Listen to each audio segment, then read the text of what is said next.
चलते हैं अमरजीत चावला जी के पास। जैसे बीजेपी भी कह रही है और एक दिख भी रहा है कि भाई कांग्रेस जो रणनीति बना रही है उसकी वजह क्या है, विक्टिम कार्ड है क्या ये अमरजीत जी? और ये जनता को कैसे समझाएंगे एक दो दिन के प्रदर्शन में कि ये गलत हुआ है, हम घोटाला नहीं किए हैं? क्या समझा पाएंगे क्या आप लोग लंबे समय तक, क्योंकि ये केस तो लंबा चलने वाला है? देखिए मोहन जी, क्या होता है, कार्रवाई करने का दिन, कार्रवाई करने का तरीका ये साबित होता है कि दुर्भावनापूर्वक कार्रवाई की गई। आप देखिए, चेतन का जन्मदिन भी था और उसी दिन विधानसभा में अडानी के खिलाफ कांग्रेस स्थगन प्रस्ताव भी लाने वाली थी। आप ये देखिए कि 10 मार्च, जैसे अभी डॉक्टर साहब बोल रहे हैं कि वो सबूत तलाश रहे, अगर 2022 से जो इसकी ईडी की धमक लगातार है और पूरे हिंदुस्तान में सबसे ज्यादा ईडी ने कहीं छापे मारे तो वो छत्तीसगढ़ में, पर अभी तक इनकी कार्रवाई चली रही है, जांच चली रही है, अभी तक कोई पुख्ता ये लोग कोई ठोस सबूत ला नहीं पाए, कोई कार्रवाई नहीं की। असल में क्या ये परसेप्शन बना रहे, जैसे कोल स्कीम और 2G का परसेप्शन बनाया था जिसका हमें नुकसान हुआ, बाद में सब के सब बरी साबित हो गए, वैसे ही लगातार बना रहे। और मैं आपको बता रहा हूं कि ये क्यों हो रहा है। ये सिर्फ इसीलिए हो रहा है कि जैसे नकली खाद की जो बात आ रही है, डीएपी की कमी वाली बात आ रही है, 67 नई शराब दुकान खोल दिए, नकली होलोग्राम वाली सरकार शराब पकड़ा रही है, रेत का भंडार महासमुंद से लेके आरंग से लेके हमने देखा राजनांदगांव तक कैसे गोलियां चल रही हैं, युक्तिकरण में सरकार घेरा रही है, मंत्रिमंडल का ये विस्तार नहीं कर पा रही, आपसी गुटबाजी इनकी बढ़ गई है। बृजमोहन जी अलग चिट्ठियां लिख रहे हैं, ओपी चौधरी जी अलग मुख्यमंत्री टाइप अपने आप को ट्रीट कर रहे हैं। इन सारी बातों से भारतीय जनता पार्टी की अंदरूनी गुटबाजी और भारतीय जनता पार्टी के भ्रष्टाचार जब सामने आ गए तो इन सब मुद्दों से ध्यान भटकाने के लिए, और दूसरा तमनार और हसदेव वाले मामले में जब छत्तीसगढ़ की जनता ये जान गई कि भारतीय जनता पार्टी की सरकार अडानी के इशारे पे सारा छत्तीसगढ़ जो है वो अडानी को सौंपने जा रही है, इसको लेकर कांग्रेस के आक्रामक रुख को देखते हुए इन्होंने एक सोची समझी साजिश के तहत इस दिन को भी चुना। और यह संयोग है कि प्रयोग है, जनता खुद समझ रही है कि एक जन्मदिन वाले दिन एक ऐसे आदमी जो नॉन अवेलेबल वारंट में फरार है, उसके बयान को आधार बनाते हुए कोई सबूत नहीं है, कोई वारंट नहीं, कोई सम्मन्स नहीं, कोई पूछताछ नहीं, और जन्मदिन के दिन और वो दिन जिस दिन हम स्थगन अडानी के खिलाफ आने वाले थे, ये दुर्भावनापूर्वक कार्रवाई की गई। है क्या कांग्रेस में कोई बड़े पद में है क्या?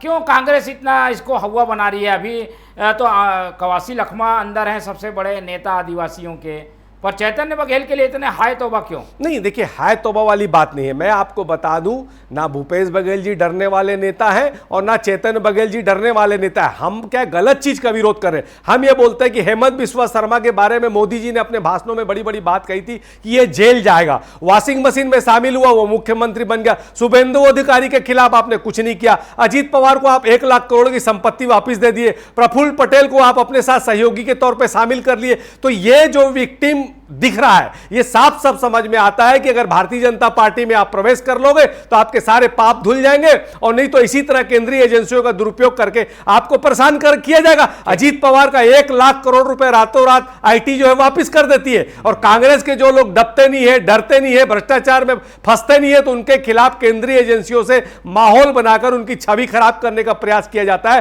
ताकि हम भारतीय जनता पार्टी के इशारे पर चले। पर यह भूल गए कि ये छत्तीसगढ़ के लोग हैं, बनके एक समान की परंपरा पर हम चलते हैं, और जब दुर्भावनापूर्वक गलत कार्रवाई होती है उसका विरोध करते हैं। डॉक्टर साहब खुद गवाह है, जब ये विधायक थे इनके खिलाफ गलत पुलिसिया कार्रवाई हुई तो मैं जिला अध्यक्ष होने के बावजूद, कांग्रेस का होने के बावजूद हम डॉक्टर साहब के साथ खड़े थे, क्योंकि छत्तीसगढ़ में किसी के साथ भी गलत होगा हम कांग्रेस उसके साथ खड़े रहेगी। कल चैतन्य के साथ गलत हुआ और उसको सिर्फ इस बात की सजा दी जा रही है कि वो पूर्व मुख्यमंत्री भूपेश बघेल का बेटा है, और भूपेश बघेल को भारतीय जनता पार्टी दबा नहीं पा रही। भारतीय जनता पार्टी ये देख रही है कि भूपेश बघेल लगातार अडानी के खिलाफ कार्रवाई कर रहे, उससे घबरा कर ये दुर्भावनापूर्वक कार्रवाई की गई, उसका विरोध है, और उसी के चलते हम जो है आगामी कार्रवाई करने जा रहे हैं। चोपड़ा जी, कांग्रेस ये नहीं देखती कि हमारा कौन है, कोई भी किसी के साथ गलत होता है इसलिए वो प्रदर्शन कर रही है, और एक परसेप्शन का गेम जो है वो कांग्रेस के पक्ष में जा रहा है, क्योंकि वो बता रही है कि हम तो प्रताड़ित हो रहे हैं।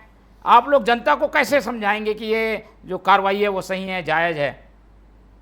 अब देखिए मोहन जी कह रहे हैं कि दुर्भावना से ये कार्रवाई की जा रही, चलिए मैंने मान लिया दुर्भावना से की जा रही, तो उसका मतलब क्या भ्रष्टाचार नहीं हुआ है क्या? साबित कहां हुआ है? भ्रष्टाचार हुआ है, अभी साबित कहां हुआ है? कर रहे हैं, अभी साबित कहां हुआ है? दुर्भावना से हुई कि सद्भावना से हुई, ये बताइए। अब जब कांग्रेस की 5 साल की सरकार थी, रमन सिंह के बेटे अभिषेक सिंह को कितना परेशान किया गया। आपने कहा ये हुआ, उसके नाम से यहाँ फ्लैट है, लेकिन आप सिद्ध कर पाए? नहीं कर पाए। हमने जेल भी नहीं भेजा, हमने जेल भी नहीं भेजा। झीरम घाटी के जो आपके नेता हैं, जिनको आप न्याय नहीं दिला सके 5 साल, और आप चिल्लाते रहे कि भाजपा के लोगों ने षड्यंत्र किया है। ये झूठ का परसेप्शन जो है छत्तीसगढ़ की जनता सहने वाली नहीं है।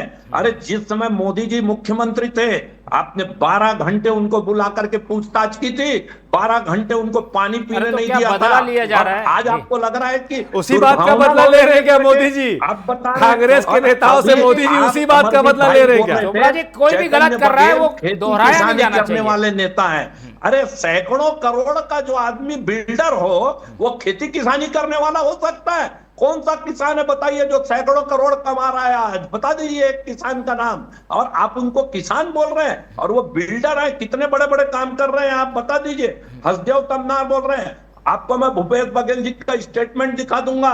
जिस समय टीएस सिंहदेव ने कहा था एक डंगाल नहीं कटने दी जाएगी, उस समय भूपेश बघेल जी का स्टेटमेंट था, यदि आपको बिजली चाहिए तो आपको पेड़ काटने पड़ेंगे, नहीं तो आप अपने घर की बिजली बंद कर लीजिए, तब पेड़ कटने बंद होंगे, यह कहना था। और क्या अडानी ने छत्तीसगढ़ में काम नहीं किया कांग्रेस के शासन में? राजस्थान में काम किया है, कर्नाटक में काम किया है। और अडानी कोई भारतीय जो टेंडर लेगा, टेंडर भरेगा, वो काम करेगा।